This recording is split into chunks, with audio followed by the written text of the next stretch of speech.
All right, so another week, another round of lawsuits tied to the Cheer Incorporated scandal, and we are back in South Carolina for the latest round of lawsuits. 3 legal actions, all of them centering again around Rockstar Cheer, the gym which was founded and owned by the late Scott Foster, whose suicide 2 months ago is what launched this whole scandal, which is drawing national and even international attention on the epidemic of sex abuse within the American cheerleading industry. So I wanted to dig into these new lawsuits a little bit because there are a few important developments. One of the most important developments relates to one of the corporate defendants, Charles Bank. Now, this is the company which sold an interest of its ownership in Varsity, which is the 400-pound gorilla, the major corporate entity in the American cheer industry, which dominates the sales of apparel, hosting competitions, which controls the regulatory bodies that oversee cheer or are supposed to be overseeing cheer.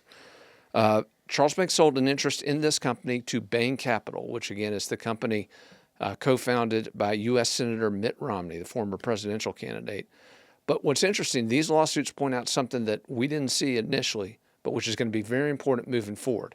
They talked about how at the time of that sale in 2018, Charles Bank made a conscious decision to maintain an ownership interest in Varsity. In other words, they sold a big portion of the company, but maintained an interest. In other words, they felt it, in addition to wanting to cash in on some of that ownership, they wanted to continue profiting from Varsity.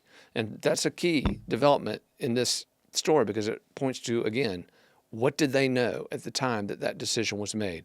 What did Bain Capital know at the time that it completed that transaction? These are going to be critical questions moving forward. But the big story to me in this second round of lawsuits goes back to culture.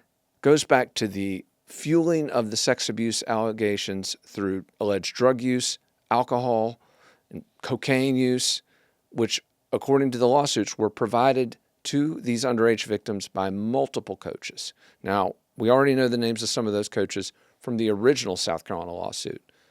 But in this latest round, a new development, allegations that some of these drugs were provided by parents of cheerleaders who were participating in some of these activities and allegedly in some of the sexual abuse. Now, the lawsuit details trips to Florida for world championship cheer events at which coaches stayed in the same rooms with underage children, at which raucous after parties were held, at which cocaine was provided, marijuana was provided, alcohol was provided, all to underage cheerleaders, some of them as young as 13 and 14 years old.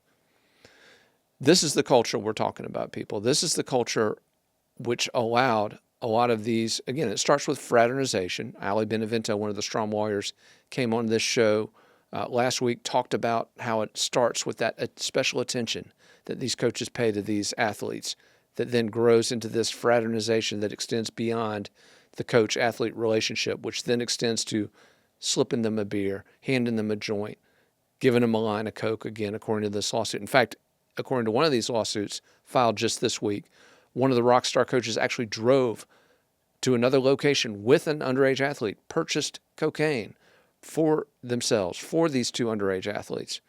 Just unbelievable stuff, people. But we're starting to see details of this culture that we didn't see initially, which are starting to pull the lens back on exactly the climate in which this abuse occurred. And again, more importantly, as we're seeing in these new lawsuits, allegations that parents of some of these cheer athletes were involved in the debauchery. So stay tuned for much more on this. Again, as new lawsuits are filed, we've still got additional suits coming in Georgia, in Maryland, in North Carolina, in Florida. We've got more lawsuits coming in Tennessee and South Carolina. So clearly, at the very beginning of what is, again, a mushrooming scandal, goes to the very heart of sex abuse within America's cheerleading industry. For the very latest on all of it, keep it tuned to FITSNews and our podcast, Cheer Incorporated, which you can download on Apple and Spotify. So please download it, share it, and if you like it, submit a review.